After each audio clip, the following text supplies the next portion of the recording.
Hey everyone, it's my first time back on this channel in over 3 years now, so it's great to be back. I'm looking forward to posting here more, not just on hip hop, but just on things I find interesting, some takes I have. I find making videos extremely interesting. I like getting my thoughts out there. So let's start with this new J. Cole album, The Fall Off. I've been a J. Cole fan since I was 14 years old.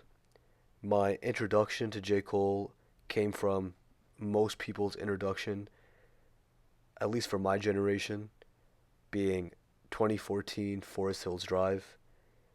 I remember when this album came out, the entire world, or at least my classroom, everyone was talking about it. It was a real cultural moment. But I remember the first time it ever even crossed my mind to go listen to this album was when one of my friends, my best friend at the time, showed me the song Love Yours. And if you've heard Love Yours, which I'm sure a lot of you have, it is a great storytelling hip hop song. It's to this day one of the best hip hop storytelling cuts I've seen on any sort of album uh, that I've ever listened to. And I think the substance of J. Cole's music is really what hit me. Obviously, when I went home that day, I listened to everything from January 28th to Note to Self, and I was hooked.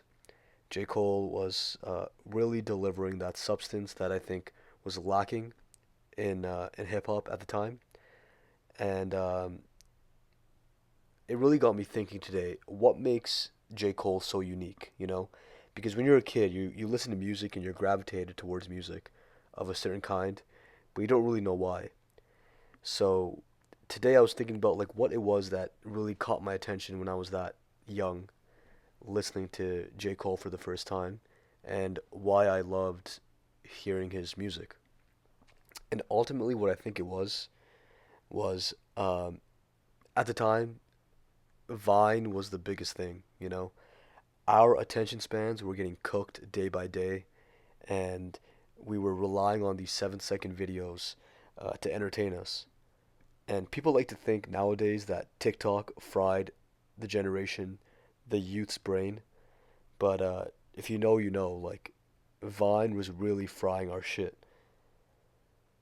So in this era of short attention spans, Cole gave us, hour-long albums with songs that are like 4 to 5 minutes each, with really heavy substance in the music.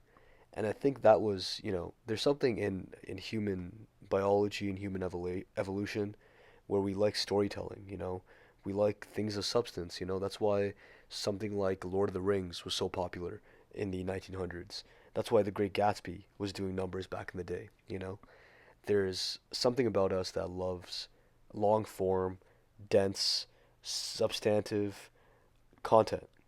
And I think at that age, uh, the cool thing, and to this day, honestly, the cool thing is hip hop. And J. Cole was delivering it in a fresh, in a captivating, and in a mesmerizing way that was culturally relevant.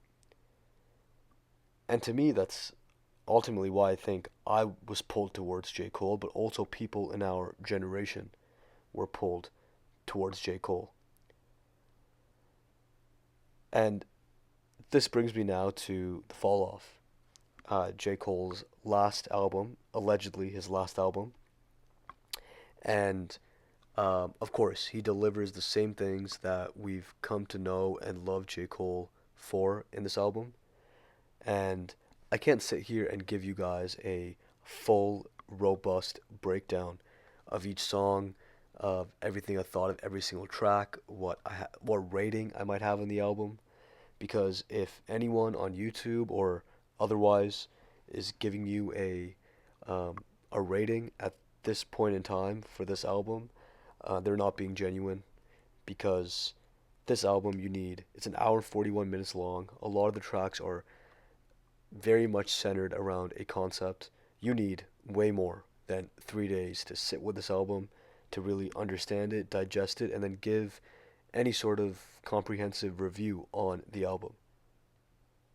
And with that being said, I think there's one specific thing I do want to highlight and tell you guys why I loved this album so much.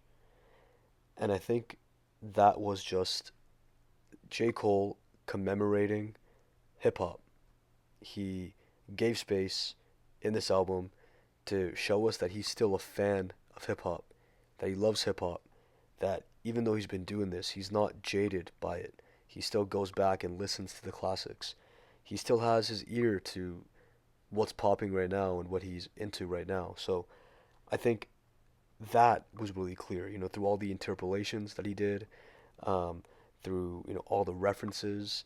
At one point on What If, he took the perspective of Tupac and Biggie and rapped as if he was them. I think that was really refreshing because in the day and age we're living in now, um, we often forget, what the origins of hip hop are. And, I'm guilty of this too. I love Playboy Cardi and I love a lot of the music that's coming out from his influence.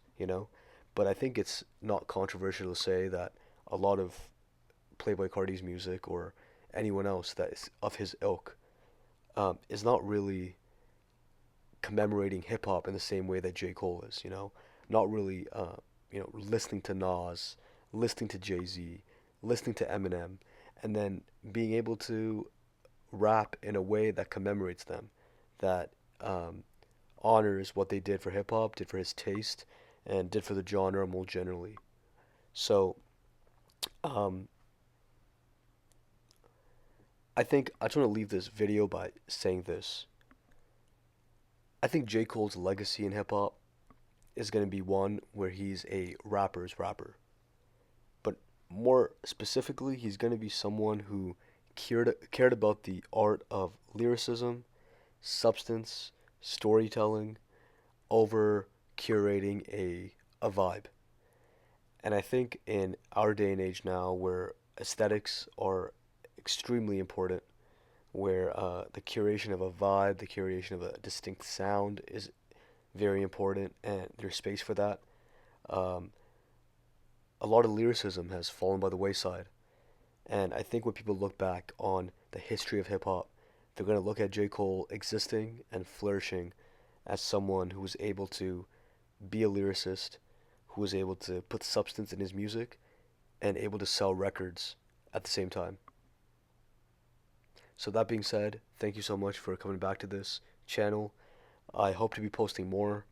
A lot of this was just, something I wasn't really thinking about the last 3 years, but I'm back now and I'm excited to connect with you all. And take care. Peace out.